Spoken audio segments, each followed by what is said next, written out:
maging malakas pa, no, itong pinangalang uwan, no, or ulan. Yan yung uwan na tawag sa Bisaya, uwan, no. So yan, pinag-iingat talaga ng Pangulong Bongbong Marcos itong mga kababayan natin, lalo-lalo na yung nasabi or nabanggit na mga lugar, no. Ayan, pakinggan natin.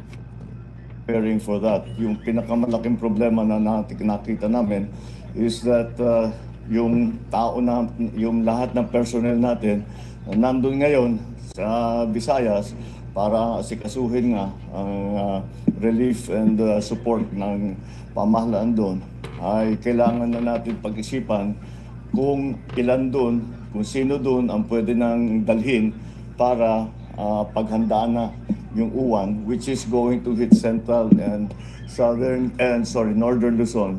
Mukhang ang landfall sa Cagayan na naman. We will already be feeling the effects, yung ulan and some winds siguro by Sunday morning. Kaya yun ang aming binabalanse kung hindi namin iiwanan ng Cebu hanggat lahat na in place na. The same thing, but we will do as much as we can to anticipate. Dahil if we anticipate well and we prepare well, marami tayong nagagawa para medyo mas mabawasan ang effect. Pero napakabigat ng nangyari ng Tino. Unfortunately, the casualty count is very high. Madami tayong deaths that we have suffered. I do not want to give a number because we are still in the process of validating all the numbers about the damages, etc., the number of people who have been displaced, the number of families that are under evacuation centers, those that have been displaced na umuwi sa kanilang mga kamag-anak, sa mga kaibigan. Those are still being processed, but it is a significant number. So that's the situation for now. We are continuing our relief and support for those who were hit by Typhoon Tino, but we are also doing everything that we can para ma-anticipate at makapaghanda tayo ng mabuti dito naman sa parating na Typhoon Uwan.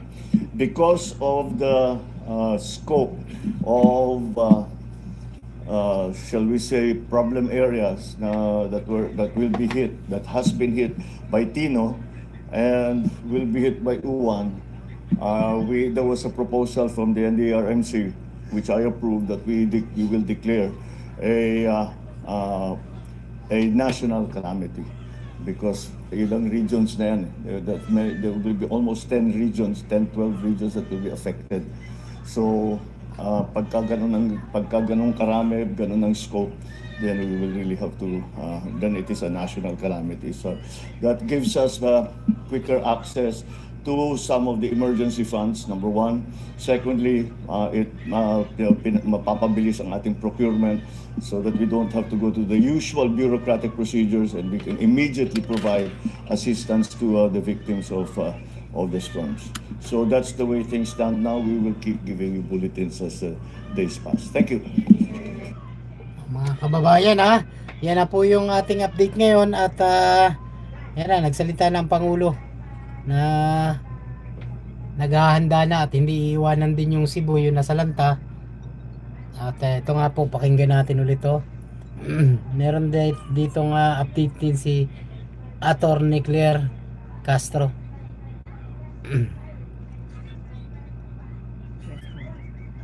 Pilipinas, isinailalim sa National State of Calamity matapos ang sunod-sunod na kalamidad. 760 million pesos na tulong pinansyal ipinabot ni Pangulong Marcos sa mga apektado nito. Idineklara ngayong araw ni Pangulong Ferdinand R. Marcos Jr. ang National State of Calamity sa hangaring masiguro ang mabilis na aksyon ng pamahalaan at maibigay ang agarang tulong sa kaunlaran. Ito ay sa gitna ng sunod-sunod na kalamidad na tumama sa bansa at sa inaasahang sama ng panahon na may posibilidad na maging super typhoon. Ayon sa Pangulo, idineklara ang National State of Calamity base na rin sa rekomendasyon ng National Disaster Risk Reduction and Management Council o NDRRMC.